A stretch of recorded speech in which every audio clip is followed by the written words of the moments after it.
إن الحمد لله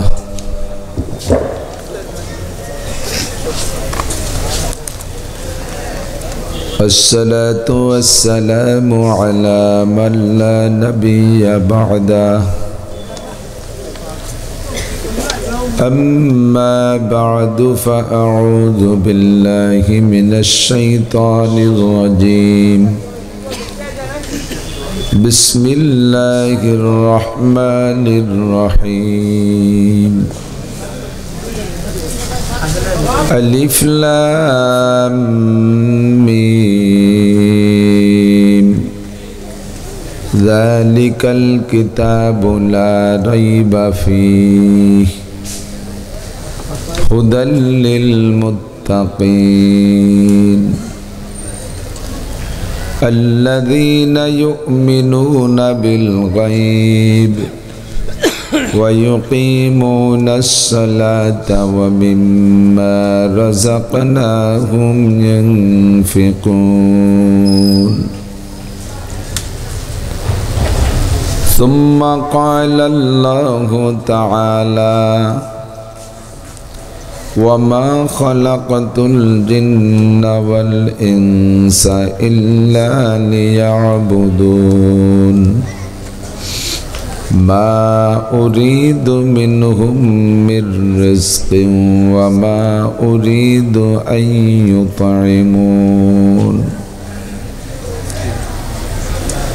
وقال محمد رسول الله صلى الله عليه وسلم لا يؤمن أحدكم حتى يكون هواه تبعا لما جئت به أو كما قال عليه الصلاة والسلام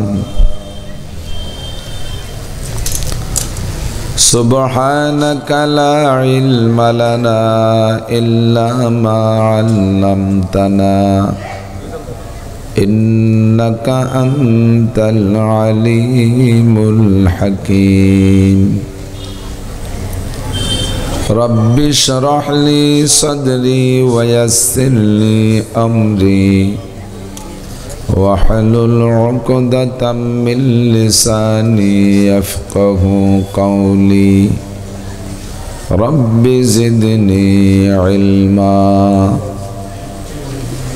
اللهم بارك لنا في رجب وشعبان وبلغنا رمضان اللهم أرنا الحق حقا وارزقنا اتباعه وأرنا الباطل باطلا وارزقنا اجتنابه সকলে বলি আমিন সবাই জবান খুলে দুরূদ ইব্রাহিমি পড়ে নেই আল্লাহর রহমত 10 গুণ বেড়ে যাবে اللهم صل على محمد وعلى آل محمد كما صليت على إبراهيم وعلى آل إبراهيم إنك حميد مجيد اللهم بارك على محمد وعلى آل محمد كما باركت على إبراهيم وعلى آل إبراهيم إنك حميد مجيد ঐতিহ্যবাহী বাকশফুল ইমদাদুল উলুম কওমি মাদ্রাসা কর্তৃক আয়োজিত বাৎসরিক নুরানি কুরআনী মাহফিলের সম্মানিত সভাপতি মাদ্রাসার সুযোগ্য সুদক্ষ সভাপতি মোহতামিম সাহেব হুজুর মুহাদ্দিসিন কিরাম আসাতিজায়ে কিরাম আজকের মাহফিল উপলক্ষে দাওয়াতি উলামায়ে কিরাম এই অঞ্চলের অনেক অনেক উলামায়ে কিরাম আইম্মায়ে মাসাজিদ মাদ্রাসার আজিজ আমতুলাবা প্রাণপ্রিয় দেশবাসী মোটামুটি শীতের রাত্রে আল্লাহ পাক রব্বুল আলামিন আমাদেরকে কিছুক্ষণের জন্য শীত সহ্য করে জাহান্নামের প্রচণ্ড ঠান্ডা ও গরমের ভয়ে, হেদায়েতের আশায় গুমরাহির ভয়ে, সওয়াবের আশায় গুনার ভয়ে, শিরিক ও কুফর মুক্ত ঈমান গড়ার লক্ষ্যে, বেদাত মুক্ত সুন্নতি আমলের প্রশিক্ষণ দেওয়ার জন্য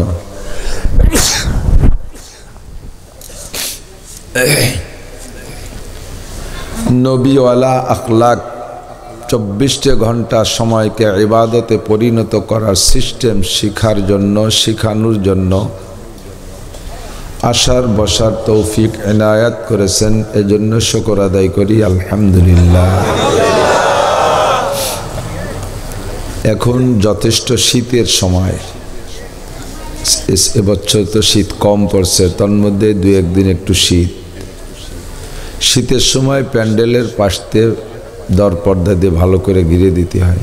আমি এখানে বসে হাসি আসা শুরু হয়ে গেছে, এপাশতে ফাঁকা এপাশতে ফাঁকা, বাতাস আসতেছে, শ্রোতারা চতুর্দিক দিয়ে বাতাস হালকা হালকা ঢুকতেছে, ঠান্ডা।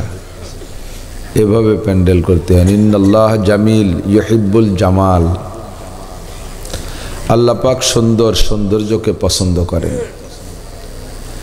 অমুসলমানরা, হিন্দুরা পূজা পাঠ করে, তাদের একটা গেট বানায় 2 লাখ 3 লাখ 5 লাখ টাকা দিয়ে।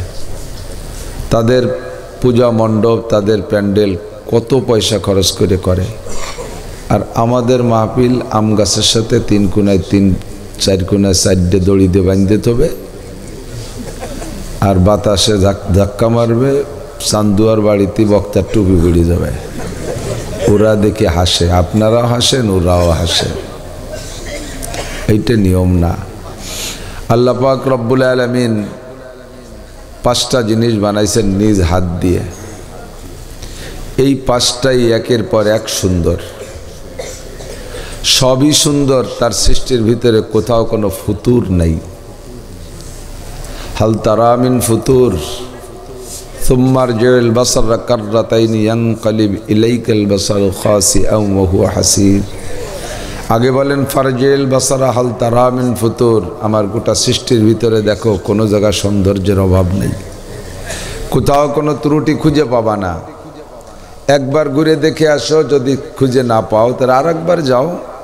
সুম্মা রজিউল বাসারা কাররাতাইন, তোমার দৃষ্টিকে আরেকবার ঘুরাই নিয়ে আসো, তুমি জেনে নাও। সুম্মা রজিউল বাসারা কাররাতাইন ইয়ানকালিব ইলাইকাল বাসারু খাসিআন ওয়া হুয়া হাসির। তুমি নিজের পর নিজে আফসোস করবা, কেন ঘুরতে গেলাম। এর কোথাও তো কোনো ত্রুটি নেই। আল্লাহর সৃষ্টির ভিতরে কোনো ত্রুটি আপনাদের দাবি কি আছে? সব কিছুই সুন্দর করে বানাইছেন। তন্মধ্যে 5টা জিনিস এই যত সুন্দর দেখতেছেন, সব সুন্দর বানাইতে আল্লাহ হাত ব্যবহার করে নাই। কোন বলছে আর সব হয়ে গেছে। আসমান এত সুন্দর, কোন সামান, আসমান হয়ে গেল। চন্দ্রটা এত সুন্দর, কোন শামসান কমারান, চাঁদ হয়ে গেল। সূর্যটা এত সুন্দর, কোন শামসান, সূর্য হয়ে গেল। কোন মালাইকা ফেরেশতারা এত সুন্দর, হয়ে গেল ফেরেশতারা। জিসমুন নূরানিয়ুন, নূরের একটা বডি ফেরেশতারা। সব কিছু বানাইছে আল্লাহ তাআলা কোন শব্দ দিয়ে?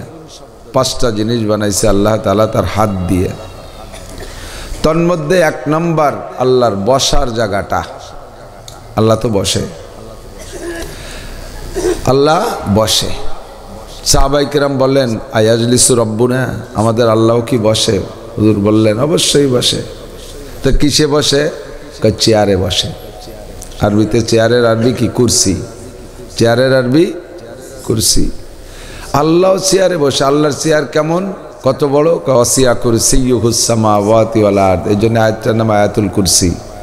আল্লাহর চেয়ারের আয়াত, বিশাল বড়, 7 আসমান জমিন চেয়ারের নিচে একটা বলের মতো পড়ে আছে। বিশাল চেয়ার। চেয়ারটা থাকে কোথায়? এই চেয়ারটা কোথায় আছে? স্টেজের উপরে। আল্লাহর চেয়ারও স্টেজের উপরে থাকে। আল্লাহর স্টেজের নাম কি? আল্লাহর স্টেজের নাম হলো ইস্তাওয়া আলাল আরশ। আল্লাহর স্টেজের নাম হলো আরশ।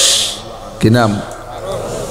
তো আল্লাহ পাক রব্বুল আলামিন তার এই আরশটাকে তার শায়ানে শান যেমন দরকার সেরকম নিজ হাত দিয়ে তৈরি করেছেন। আল্লাহর আরশ আল্লাহ নিজ হাত দিয়ে বানাইছেন। হুজুর বলেন মালা আইনুন রাআত, জীবনে কত রাজা বাদশার চেয়ার দেখছো, ওই চেয়ারের তুলনা হয় না, তার কোনো দৃষ্টান্তই জগতে নেই। কত স্টেজ দেখছো, কত সাজগোজালা স্টেজ, ওই স্টেজের মতো স্টেজ হয় না, তার নাম আল্লাহর আরশ। ইন্নাল্লাহ জামিল ইউহিব্বুল জামাল, আল্লাহ পাক সুন্দর, সৌন্দর্যকে পছন্দ করেন বিদায় তার স্টেজটাকে সুন্দর করে বানাইছে। 2 নম্বরে আল্লাহ পাক যেই কলম দিয়ে লিখবেন, লেখেন, তকদির লেখে, মানুষের তকদির লেখে, 104 খানা আসমানি কিতাব লিখেছেন কলম দিয়ে। ওই কলমটা আল্লাহ তাআলা নিজে হাত দিয়ে বানাইছে, পছন্দ মতো বানাইছে। আমাদের বাংলাদেশের এক বড় লোক, নাম তার মুসা বিন শামসের, আমাদের ফরিদপুর বাড়ি। উনার একটা কলম আছে, সেই কলমটার দাম 3 কোটি টাকা। কয় কোটি? 3 কোটি। এই কলম দিয়ে উনি তৌরাত, জাবুর, ইনজিল এগুলো লেখে, কোরআন শরীফ লেখে। সুইস ব্যাংকে টাকা উঠাইতে যেই কলমটা দিয়ে উনি সই দেয়, ওই কলমটার দামি 3 কোটি টাকা। তো মুসা বিন শামসেরের সুইস ব্যাংকের সুদ দিয়ে টাকা উঠাতে যদি 3 কোটি টাকার কলম বানায়, আল্লাহ পাক 104 খানা আসমানি কিতাব লিখতে কেমন কলম বানাইতে পারে, ওই রকমই বানাইছে। 3 নম্বরে আল্লাহ তাআলা 8টা জান্নাতের মধ্যে জান্নাতে আদন নামে একটা জান্নাত আছে, এই জান্নাতটা আল্লাহ নিজ হাতে তৈরি করেছেন, যেমন পছন্দ হয় সেরকম বানাইছে। তবে এর চাইতে ফেরদাউস আরো সুন্দর, সবচেয়ে শ্রেষ্ঠ ফেরদাউস। আর আমাদের নবী এবং আমাদের নবীর উম্মত যারা জান্নাতি হবে, তাদের জান্নাতুল ফেরদাউসের ভিতরে মেহমানদারি হবে ফেরদাউসি নুজুলা। ইন্নাল্লাযীনা ক্বালু রাব্বুনাল্লাহু সুম্মা ইসতাকামু তাতানাজ্জালু আলাইহিমুল মালায়েকা আল্লা তাখাফু ওয়া লা তাহজানু ওয়া আবশিরু বিল জান্নাতিল্লাতী কুনতুম তুআদুন নাহনু আউলিয়াউকুম ফিল হায়াতিদ দুনিয়া ওয়া ফিল আখিরাহ ওয়া লাকুম ফিহা মা তাশতাহি আনফুসুকুম ওয়া লাকুম ফিহা মা তাদউন। এরপরে হলো নুজুলাম মিন গফুরির রহিম। ফেরদাউসের মধ্যে আপনাদেরকে দিয়ে বলবে যা বলবা তা পাবা, যা ভাববা তাও দেওয়া হবে। একটু বলেন সুবহানাল্লাহ। অবশেষে আল্লাহ বলবেন, এ তো তোমরা চাইয়ে নেছো, কল্পনা করে করে নেছো, আমার পক্ষ থেকে একটা মেহমানদারি আছে।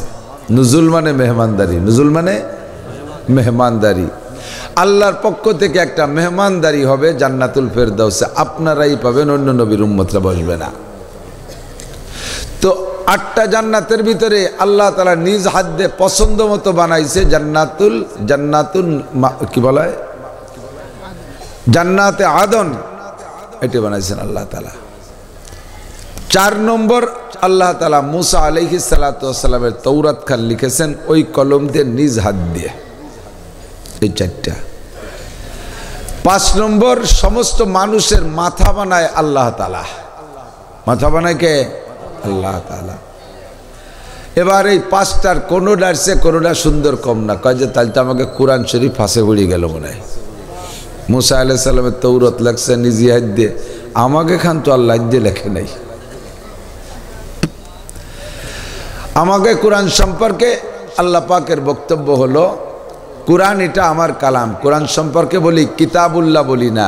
মুসা আলাইহিস সালামের কিতাবের নাম কিতাবুল্লাহ, ঈসা আলাইহিস সালামের কিতাবের নাম কিতাবুল্লাহ, দাউদ আলাইহিস সালামের কিতাবের নাম কিতাবুল্লাহ, আর আমাদের কোরআন শরীফের নাম কালামুল্লাহ। কি বলেন? মানে এলাকায় যে মাঝে মাঝে 2-1 কালামুল্লাহ আছে, সেই কালামুল্লাহ? কালামুল্লাহ এটা আল্লাহর সরাসরি জবান নিঃসৃত ভাষা। এটা আল্লাহ পাক রব্বুল আলামিন ওই কলম দিয়ে লিখে খাটো করে নাই, সরাসরি তার জবানের কথা। বলেন না সুবহানাল্লাহ। তো বলতে যে 5টা বলে ফেললাম, আমার মূল উদ্দেশ্য হলো যে আল্লাহ তাআলা তার বসার জায়গা আরশে আজিমটা বানাইছে নিজ হাত দিয়ে পছন্দ মতো। কাজেই আমাদের প্যান্ডেল স্টেজও হইতে হবে সুন্দর। যদি আপনাদের অভিজ্ঞতার অভাব থাকে তাহলে আগামী বছর আল্লাহ হায়াতে বাঁচাইলে আপনাদের সবার দাওয়াত, কমপক্ষে আমার ছোট্ট মাদ্রাসার প্যান্ডেলটা একটু দেখে আসবেন ইনশাআল্লাহ। শুধু প্যান্ডেল বেশি বড় বানাই না, 150 ফিট বাই 150 ফিট বানাই। প্যান্ডেল খরচ, প্যান্ডেল তৈরি করতে লাগে 80,000 টাকা আমারটা করতে, এর চেয়ে বেশি বানাই না। আর 8 দিন এলারা তো বলে 1 কোটি টাকা দিয়ে বানাইছে, ওকে সাথে তার বাড়ি উঠবো না আমরা, সেটা যারা দেখছেন তারা দেখছেন। তারপরে তো এদিক সেদিক এসে কমপক্ষে কমই মাদ্রাসা যত গরিব হোক একটু বেড়া তো দিতে আসি 30 বা। এই পর্দার অভাবে ঠান্ডা লাগতেছে, এই জন্য ফাও কথা এতখানি কলাম আর কি। আল্লাহ তাআলা হেফাজত করুক, বলে না আমিন। আপনাদের এই পাশালারা মাহফিল নেই আমার কাছে থেকে বৈশাখ জ্যৈষ্ঠী 36 শুরু আর কি, ফাল্গুন নিয়ে 2-1টা। তো এবার এই ফাল্গুন 36 জড়াই গেছে রমজানের ভিতরে, এই জন্য একটু লস হয়ে গেছে, 2-1টা মাহফিল আগে আনছে। প্যান্ডেল করার ভয়তে ওই বৈশাখী গনে মাহফিল নেয়, রাস্তা বইরে উঠোন মাঠ বইরে খুঁটো গাড়িয়ে 2-2 লাইট দেয়, বক্তার জন্য ছোট একটা বাসর ঘর বানায় দেয়, উনি ওখানে বসবাস করবে। এই প্যান্ডেলে পয়সা খরচ করবে না, এই শেষরামি বাদ দিতে হবে, নাহলে কিন্তু শীতকালে আসবো না। কয়ে থিয়ে গেলাম একবারে। আল্লাহু আকবার। আমার দিক তাকান তো, আল্লাহ পাক মানব জাতির হিদায়তের জন্য খেয়াল করি, খুব খেয়াল করি। আমাকে আপনাকে প্রত্যেকটা মানুষকে প্রত্যেকের জন্যই বলি আশাজুকাল মাদুম, 2-1টা ব্যতিক্রম বোকা শোকা থাকলেও ওগুলো ধর্তব্য না। অধিকাংশ মানুষ শতকরাও না, হাজারও না, লাখে 99,999 জন বললেও ভুল হবে না। মানুষকে আল্লাহ তাআলা যে পরিমাণ জ্ঞান বুদ্ধি বিবেক বিবেচনা দিয়েছে, এই জ্ঞান বুদ্ধি বিবেক বিবেচনা দিয়েই মানুষের উপরে আল্লাহর পক্ষ থেকে দায়িত্ব দেওয়া ওয়াজিব ছিল বা দায়িত্ব দেওয়া উচিত ছিল যে তোমার জ্ঞান খাটাইয়া তুমি আল্লাহকে খুঁজে নাও। খেয়াল করতেছেন না? তা ফাঁকে ফাঁকে দেওয়ার বাদাম খাচ্ছেন, একসাথে 2 কাজ ভালো হয় নাকি? 1 কাজ করতে হবে। যদি বাদাম খাতি হয় তাহলে আপনারা ওখানে আমার সাইডে দেন, আগে খাইয়ে শেষ করি, পরে হবে। আর যদি তা নয় তাহলে সবাই বন্ধ হতে হবে। আমি দূরিত্বে এসে বক বক করবো আর আপনি বাড়ির মানুষ বাদাম খাবেন, এই অসামাজিকতা তো করা যাবে না। মানুষকে আল্লাহ যে জ্ঞান দিয়েছে, এই জ্ঞান বুদ্ধি বিবেক বিবেচনা দেই আল্লাহকে খুঁজে নিয়ে ওয়াজিব ছিল। কারণ এই মানুষ তার জ্ঞান বুদ্ধিকে কাজে লাগাইয়া হাজারো না থাকা জিনিসকে তৈরি করেছে। মোবাইল ছিল না, বানাই নেই মানুষ। কি দিয়ে সংযোগ করলে এর সাথে বা এর সাথে এই তারের সাথে ওই তার, এর সাথে ওই দিয়ে কুন্ডারে জড়ালি একটা মোবাইল, আর তাই দিয়ে সারা দুনিয়া ভরে গল্প করা যায়, শুধু কথা কওয়া যায়, আবার কনেওয়ালারে দেখাও যায়, শুধু ছবি দেওয়া যায় তা না, ভিডিও, তার সাথে A to Z কথা গল্প স্বল্পর মতো কেমন যেন সামনে বসে। এতটা আবিষ্কার করছো তোমার ব্রেন দিয়ে, ক্যামেরা বানাইছো তোমার ব্রেন দিয়ে, মাইক বানাইছো তোমার ব্রেন দিয়ে, একটাও দুনিয়ায় ছিল না। কারেন্ট বানাইছো তোমার ব্রেন দিয়ে, এমন অস্ত্র বানাইছো যার একটা অস্ত্র মেরে দিলে সারা দুনিয়া গারদ হয়ে যায়, এ তোমার ব্রেন দিয়ে বানাইছো। কিভাবে বুঝলে যে এইটার সাথে এইটা সংযোগ দিলে এই বোমাটা তৈরি হয়? রকেট বানাইছো তোমার ব্রেন দিয়ে, বিমান বানাইছো তোমার ব্রেন দিয়ে। মঙ্গল গ্রহ কোথায় সেখানে তুমি গিয়েছো তোমার ব্রেন খাটাইয়া, যাওয়ার জন্য যে যানবাহন রকেট তা তুমি তৈরি করেছো। চাঁদে গিয়েছো তুমি, মধ্য আকর্ষণ স্টেশন তৈরি করেছো। 6 মাইল মাটির নিচে কি আছে তা তুমি উপরে বসে বলে দিতে পারো। আপনারা জানেন না, আমি গিয়েছিলাম কুড়িগ্রাম না পঞ্চগড় ঠাকুরগাঁও, ওখানে গিয়ে পাথরের খনি দেখতে গেলাম, মাহফিল ছিল কাছে। যাওয়ার পরে এক আজীব দেখে আমি আশ্চর্য হয়ে গেছি, আল্লাহু আকবার। এই যে রাস্তায় কালো পাথর যেগুলো আনতেছে ট্রাকে করে উত্তরবঙ্গ থেকে, এই পাথরগুলো আসতেছে 2000 ফিট মাটির নিচে পাথরের পাহাড়, সেই পাহাড় ভাঙ্গিয়ে সেখান থেকে বের করে আনতেছে উপরে। রাশিয়া ইউক্রেন যুদ্ধ না, ওই ইউক্রেনের বিজ্ঞানী ওই জায়গায় আইসা, ও তো আর ওই পাশে রাশিয়াতে বা ইউক্রেনেতে মাটির তল দিয়ে আইসে তো দেহে যায়নি যে বাংলাদেশের এই জায়গাটা পাহাড় আছে।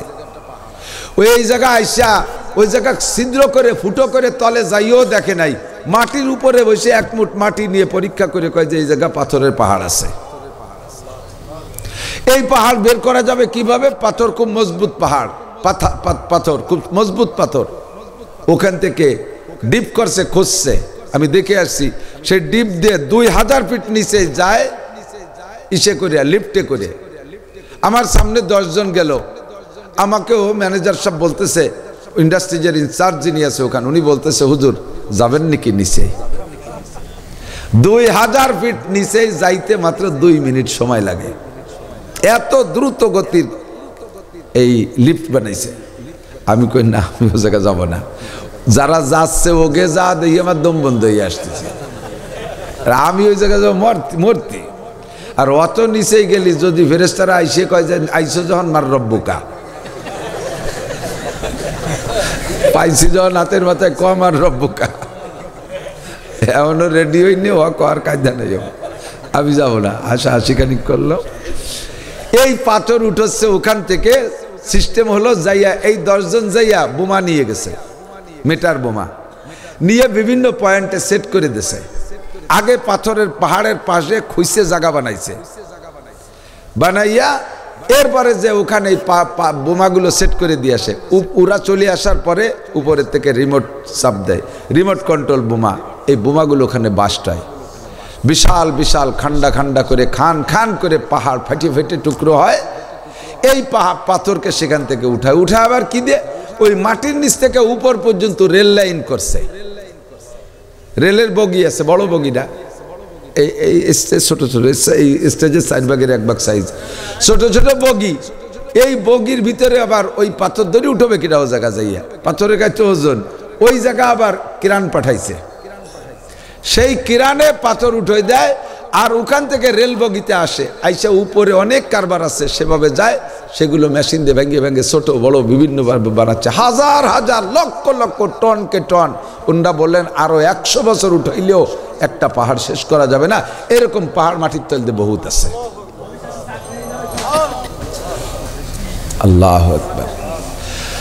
তো আল্লাহ পাক বলেন তোমার যে জ্ঞান দিছি, বুদ্ধি দিছি, মাটির উপরে বসে 2000 ফিট মাটির নিচের পাহাড় সম্পর্কে তুমি জ্ঞান অর্জন করেছো, খবর রেখেছো, এটা তুমি জানতে পারছো। আরো কত খনিজ সম্পদ তুমি মাটির নিচ থেকে বের করতেছো। এত জ্ঞান দিছি বিদায় আমি আল্লাহ পাক যদি তোমারে ওয়াজিব করে দিতাম, তুমি মাটির নিচে পাহাড় বের করতে পারো, মাটির নিচে তেলের খনি, লোহার খনি, স্বর্ণের খনি, গ্যাসের খনি কোথায় আছে তা তুমি বের করতে পারো। উপরে বসে যেগুলো দেখা যায় না সেগুলো তুমি খুঁজে বের করতে পারো। তুমি মঙ্গল গ্রহ, চাঁদের দেশে মধ্য আকর্ষণে যেতে পারো। তোমার এই ব্রেন খাটাইলে তুমি তোমার সৃষ্টিকর্তা আল্লাহকে খুঁজে বের করতে পারতা। আমি যদি ওয়াজিব করে দিতাম, যার যার জ্ঞান খাটাইয়া ব্রেন খাটাইয়া তুমি এগুলো করো, তাও আমি দিতে পারতাম। কিন্তু আমি আল্লাহ পাক রব্বুল আলামিন তোমাদের ইহসান করেছি, অনুগ্রহ করেছি, এভাবে কঠিন বোঝা তোমার পর চাপায় না দিয়া তোমার আল্লাহকে চেনার জন্য আমি বক্তা পাঠাই দিয়েছি 2.5 থেকে 3 লক্ষ। আমার রুহের জগতে বসাইয়া আমি 2.5-3 লক্ষ নবী রাসূলকে আমি আমার সাথে সম্পর্ক করাইয়া, পরিচয় করাই দেয়া, শিক্ষা দীক্ষা দিয়া দুনিয়ায় পাঠিয়েছি। আমি ভুলা মানুষগুলোকে আমারে চিনে দাও। তোমার সৃষ্টিকর্তা আল্লাহ, খালেক তোমার আল্লাহ, মালিক তোমার আল্লাহ, রাজ্জাক তোমার আল্লাহ, সত্তার তোমার আল্লাহ, সর্বময় ক্ষমতার মালিক তোমার আল্লাহ, রব তোমার আল্লাহ। একটু জোরে বলেন এই সব সিফাতের মালিককে। সব কিছুর মালিক তোমার আল্লাহ, তোমার সৃষ্টিকর্তা তোমার আল্লাহ। জমিনের মালিক কে? যদি জমিনের মালিক আল্লাহ হয়, তাহলে জমিনের উপরে জমিনকে পরিচালনা করার সংবিধান হবে কার? কুলিল্লাহুম্মা মালিকাল মুলক, এ জগতের মালিক আল্লাহ। তুতিল মুলকা মান তাশা ওয়া তানজিউল মুলকা মিম্মান তাশা। যখন যাকে খুশি কিছুদিনের জন্য পাওয়ার দেয়, আবার তার হাত থেকে ঘাড় ধরে সরাইয়া তার হাত থেকে ছুটাইয়া আর একজনকে পাওয়ার দেয়। আল্লাহ কা ইনিল হুকমু ইল্লা লিল্লাহ। যেহেতু জমিন আমার, কাজে এর ভিতরে সংবিধান চলবে আমার। জানি না রব্বুল আলামিন তোমার সংবিধান কি? আল্লাহ পাক বলেন আমার সংবিধান যুগের পার্থক্যে, মানুষের যোগ্যতার পার্থক্যে আমি সংবিধান বই চেঞ্জ করেছি। আমার সংবিধান বইয়ের নাম হলো আসমানি কিতাব। কি কিতাব? আসমানি কিতাব। এটা ডক্টর ইউনূস সাহেবের লেখা না, এটা আমাদের ডক্টর কামাল সাহেবের লেখা না, এটা বঙ্গবন্ধু শেখ মুজিবুর রহমানের লেখা না, এরা প্রেসিডেন্ট জিয়াউর রহমানের লেখা না, এটা প্রেসিডেন্ট ইরশাদের লেখা না। আসমানি কিতাব সম্পূর্ণ আল্লাহ তার কুদরতি কলম দিয়ে 104 খানা আসমানি কিতাব আমাদের সংবিধান বই হিসেবে তৈরি করে পাঠিয়েছেন। তবে কিয়ামত পর্যন্ত একটা বই যথেষ্ট ছিল, সেটার নাম কোরআনে কারিম। আদম আলাইহিস সালামের সময় যদি আল্লাহ কোরআন নাজিল করতেন, কোরআনে কারিম এত সুন্দর কিতাব, এমন জামিউল কালাম, কোরআনের নাম একটা নাম হলো জামিউল কালাম, এর ভিতরে যাহা কিছু আজ দরকার সব কিছুর মধ্যে আছে। এই একটা কিতাব আদম আলাইহিস সালামের সময় আল্লাহ পাঠিয়ে দিলে তাতে কিয়ামত পর্যন্ত চলতো। কিন্তু আল্লাহ কোরআনকে আগে না পাঠাইয়া আরও অনেক অনেক কিতাব আগে পাঠানোর কারণ কি?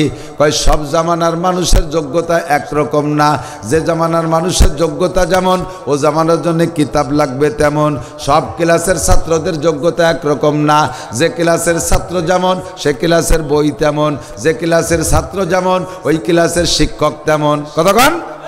ক্লাস 1 এর ছাত্র যোগ্যতা কম, তাদের জন্য নরম বই, তাদের জন্য একেবারে সহজ বই। ধীরে ধীরে ক্লাস বাড়ে আর ধীরে ধীরে বই কঠিন হয়, আর উস্তাদও যোগ্যতা সম্পন্ন হতে থাকে।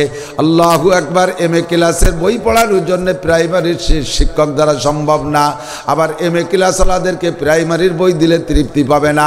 আবার MA ক্লাসের বই ক্লাস 1, 2, 3, 4, 5 ওয়ালাকে দিলে তারা পড়তে পারবে না। এই জন্য ছাত্রদের যোগ্যতার মাপের বইয়েরও পার্থক্য, শিক্ষকেরও পার্থক্য। আদম থেকে নূহ আলাইহিস সালাতু ওয়াস সালাম পর্যন্ত মানুষ ছিল একেবারে সরল। ওই সময়টার নাম রাখছে জামানায় তুফুলিয়াত, শিশুকাল, মানব জীবনের শিশুকাল। শিশুরা ছোটরা যেমন বোঝে না, তাদের উপরে শরীয়তের বিধানও এরকম আসে না। নাবালেগ থাকতে কি নামাজ ফরজ নাকি? কথা কন না? রোজা ফরজ, হজ ফরজ, যাকাত ফরজ, পর্দা ফরজ, কিচ্ছু নাবালেগের উপরে ফরজ না। এই জন্য আদম আলাইহিস সালাম থেকে নিয়ে নূহ আলাইহিস সালাম পর্যন্ত কঠিন কোনো শরীয়তের বিধান ছিল না। শুধু আল্লাহর কলেমা ছিল, আল্লাহকে বিশ্বাস করে, এই কথাটা ছিল। আমরা ছোটকে পড়াই না, আবু কও লা ইলাহা ইল্লাল্লাহ মুহাম্মাদুর রাসূলুল্লাহ, কলেমা ছোটদেরকে পড়াই। আল্লাহ তাআলা নূহ আলাইহিস সালাম পর্যন্ত মানুষকে এই কলেমা পড়ানোর দাওয়াত দিয়েছিলেন আদম আলাইহিস সালামের মাধ্যমে। কিতাবের ভিতরে সহজ সরল মাসালা ছিল যেগুলো ছোটরা পালন করতে পারে। কোনো ইতিহাসে লেখে আদম আলাইহিস সালাম থেকে নিয়ে নূহ আলাইহিস সালাম পর্যন্ত সময়টাকে বলা হয় শিশুকাল। যার কারণে শিশুদের যেমন দাড়ি মোছ হয় না, ওই সময়কার মানুষের বয়স হতো অনেক, কিন্তু দাড়ি মোছ গজাতো না। শিশুকাল।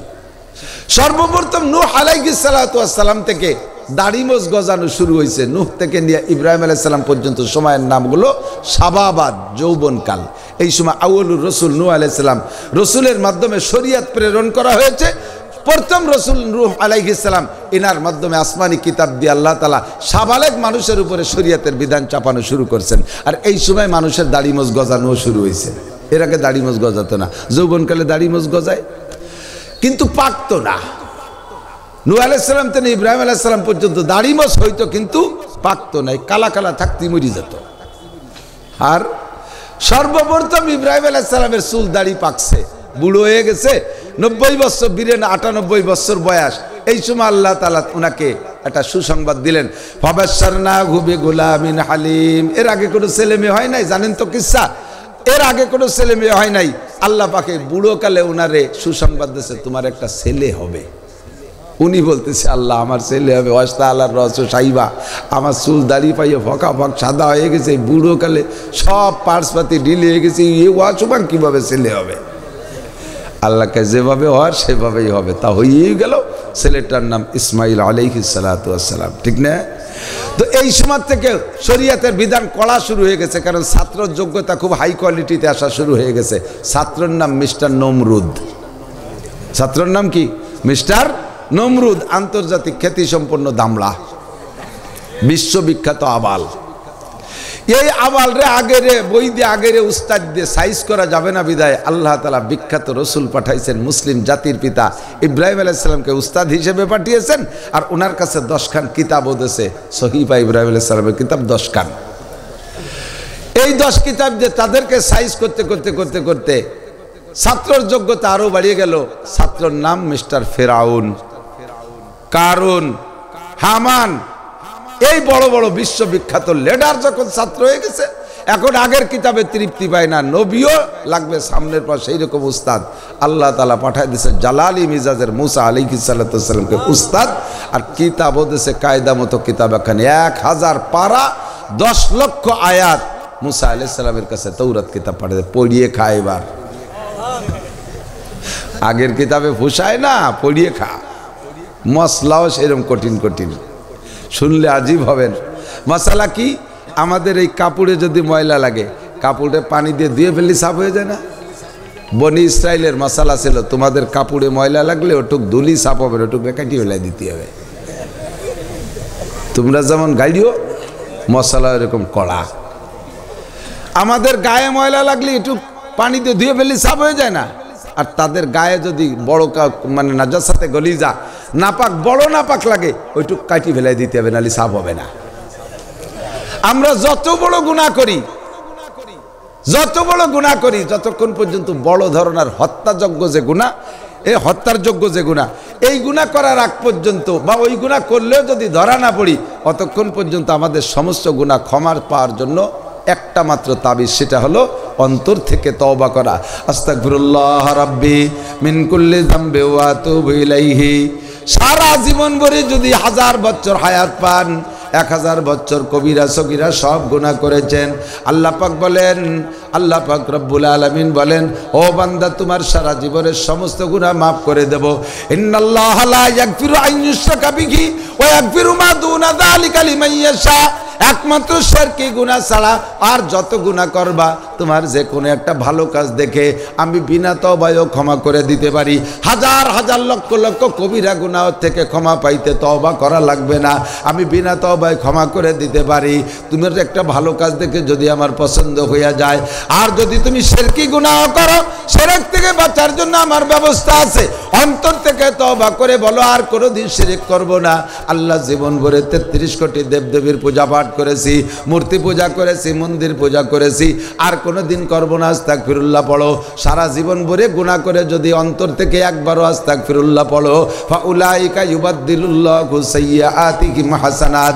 আল্লাহ পাক বলেন সব গুনাহ ক্ষমা করে দিয়ে গুনাহ সংখ্যা পরিমাণ নেকি দিয়ে আমলনামা ভরপুর করে দেয়া হবে। আমরা যত বড় গুনাহ করি, আস্তাগফিরুল্লাহ শেষ, আস্তাগফিরুল্লাহ শেষ। এই মোবাইলের ভিতরে 32 জিবি মেমোরি লোড দিয়েছেন, 5, 7, 10 বছর পর্যন্ত লোড দিয়েছেন। এর ভিতরে যা যা লোড দিয়েছেন এগুলো সব মুছতে কি আর 10 বছর লাগে? ডিলেট বাটনে এক চাপ দিলি সব মুহূর্তের মধ্যে শেষ। কতক্ষণ? আল্লাহ কয় সেম কোয়ালিটি তোমার সারা জীবনের আমলনামা সগীরা কবিরা সব কিছুতে বুঝাই করে ফেলেছ।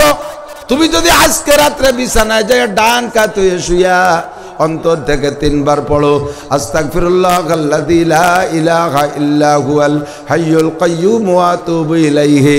এই তওবা যদি অন্তর থেকে তুমি 3 বার করো, তাহলে ফাউলাইকা ইউবাদদিলুল্লাহু সাইয়্যাতিহিম হাসানাত। আগে নবী পাক গুনার সংখ্যা বলেছেন, তোমার গুনার সংখ্যা যদি হয় কাদাদি আওরাকিল আশজার, পৃথিবীতে যত গাছ আছে, গাছে যত পাতা আছে। গড়গড়ায় কয়ে গেলি বুঝতে দেরি হয়ে যায়, একটু ভেবে দেন কি কইছি।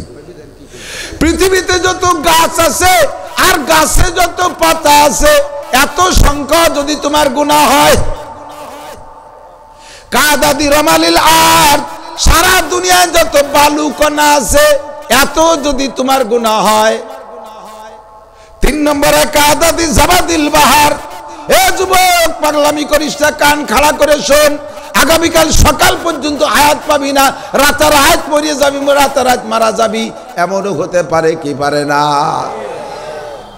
বেখেয়ালে শুনো না শোনা, সুযোগ আসছে যখন সুযোগটা কাজে লাগাও। নবী পাক বলেন কাদাদি জাবাদিল বাহার, সারা দুনিয়ায় যত পানি আছে, পানিগুলোকে বাতাসে উড়িয়ে দিলে কণা কণা হয়। এত কণা সংখ্যা পরিমাণও যদি তোমার গুনাহ হয়, এমনকি 3টে সংখ্যা, পাতা সংখ্যা, বালু সংখ্যা, পানির কণা সংখ্যা তিনটের সমন্বয় যত সংখ্যা হয় এত যদি তোমার গুনাহ হয়, আজকে রাত্রে তুমি ডান কাতে শুইয়া হাতটারে গালের নিচে দিয়ে অন্তর থেকে 3 বার পড়ো, আস্তাগফিরুল্লাহাল্লাযী লা ইলাহা ইল্লা হুয়াল হাইয়ুল কাইয়্যুম ওয়া আতুবু ইলাইহি। আল্লাহ পাক নিজে ঘোষণা দিয়েছে, এই জায়গা আমার কৃপণতা করার প্রশ্নই আসে না।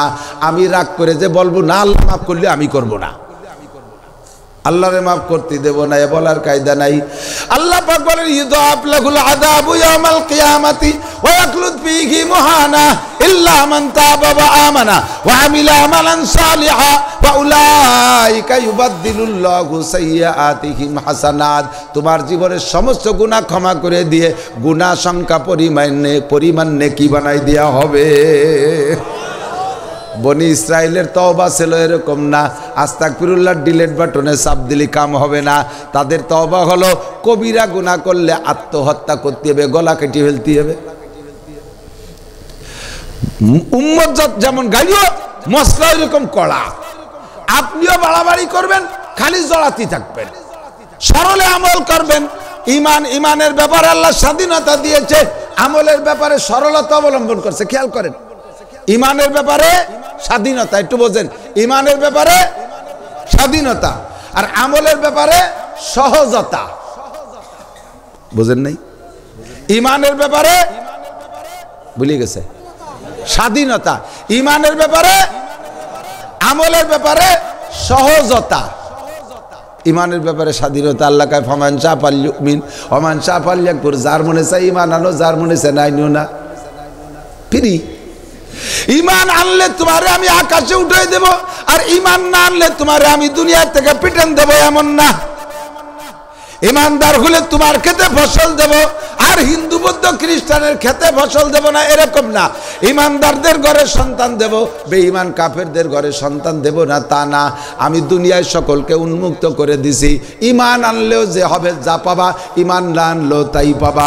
ইমানের ব্যাপারে তোমার স্বাধীনতা দিয়েছি। ফামান শাআ ফালইউমিন ওয়া মান শাআ ফালইয়াকফুর। যার মনে চায় ইমানদার হও, যার মনে চায় কাফের হয়ে যায়। ইমানের ব্যাপারে স্বাধীনতা আর আমলের ব্যাপারে সহজতা। কোনো একটা আমলকে আল্লাহ কঠিন করে চাপায় দেয় নাই। আল্লাহ নিজেই বলেন সূরা বাকারার ভিতরে, লা ইউকাল্লিফুল্লাহু নাফসান ইল্লা উসাহা। আছে না নাই? লা ইউকাল্লিফুল্লাহু নাফসান ইল্লা উসাহা। কোন একটা আমল আল্লাহ তাআলা মানুষের শক্তির বাহিরে চাপায় দেয় নাই। যা আপনি পারবেন না এমন কোন আমল দেয় নাই। যে আমলগুলো আল্লাহ অর্ডার করেছে, ওই আমলের ভিতরে যদি আপনার কোনো জায়গা কঠিন বেঁধে যায়, আল্লাহ তাৎক্ষণিকভাবে সহজ একটা ব্যবস্থা পাশে রেখেছেন। আমার দিক তাকান, মাঝে মাঝে রাস্তা, বড় রাস্তার ব্রিজ যদি পুরনো হয়ে যায়, ওই ব্রিজটারে ভাঙ্গে নতুন ব্রিজ করতে গেলে ও জায়গা ভাঙ্গা ব্রিজের পাশ দিয়ে একটা বিকল্প সড়ক বানায় কিনা? বিকল্প সড়ক বানায় না? নইলে যে জায়গা ব্রিজ ভাঙছে সেই বরাবরই যদি জাতি হয়, তা তো যা আনি কায়দা নেই, হুমড়ি খেয়ে গাড়ি গুড়া নিয়ে পড়বে। সেদিন এক বক্তা পড়িয়ে গেছে সে খালের মধ্যে, ওই বাঁশ বস দিয়ে আটকাই দেয়নি, উনি কুয়াশার মধ্যে চালায় চলে গেছে, সে যে পড়ছে ব্রিজের মধ্যে। আল্লাহু আকবার। তাহলে যে জায়গা ভাঙ্গা ব্রিজ সে জায়গায় বিকল্প সড়ক, সে জায়গায় বিকল্প। লা ইউকাল্লিফুল্লাহু নাফসান ইল্লা উসাহা। নামাজ পড়া সহজ না কঠিন? কঠিন না সহজ? না পড়া আলারা তো চুপ করে মনে মনে ওরা কইছে কঠিন কঠিন কঠিন। যে কয়বার জিজ্ঞেস করবো কব কঠিন। আল্লাহ তাই কইছে। আল্লাহ কোরআনে কারিমের ভিতরে বলে, ওয়া ইন্নাহা লাকাবীরাতুন ইল্লা আলাল খাশিঈন। এ নামাজ কঠিন। কাদের জন্য কঠিন? যাদের অন্তরে আল্লাহর ভয় নাই, যারা বেঈমান, তাদের জন্য নামাজ কঠিন। আর খশিন, যারা নামাজের প্রতি আন্তরিক, তাদের জন্য নামাজ বিলকুল কঠিন না, বরং নামাজ না পড়া কঠিন। কতক্ষণ? নামাজ না পড়া কঠিন। আমার বাবারা, ভাইরা, যারা নিয়মিত নামাজ পড়েন তারা একটু জবাব দেন। কারণ বশত যদি কোনোদিন ফজরের নামাজ পড়তে না পারেন, সেদিন ঘর থেকে বের হইতে ভয় লাগে কি লাগে না? দুপুরে যদি কারণবশত জোহরের নামাজ পড়তে না পারেন, খানা খাইতে যেয়ে দেখবেন খানায় তৃপ্তি পাবেন না, মজা পাচ্ছে না, মনের মধ্যে একটা উদ্বিষ ভাব। ঈশার নামাজ না পড়ে যদি কারণবশত শুয়ে পড়েন, দেখবেন ঘুমের মধ্যে তৃপ্তি আসতেছে না, বারবার ভয় লাগতেছে, না জানি আজকে ঘুমের মধ্যে মারা যায় যদি, আল্লাহ পাকের কাছে কি জবাব দেব। কিন্তু যারা নামাজ পড়ে না, বছরের পর বছর পড়তেছে না, তারা শুয়েই শুয়োরের মতো কি সুন্দর ঘুমায় যায়।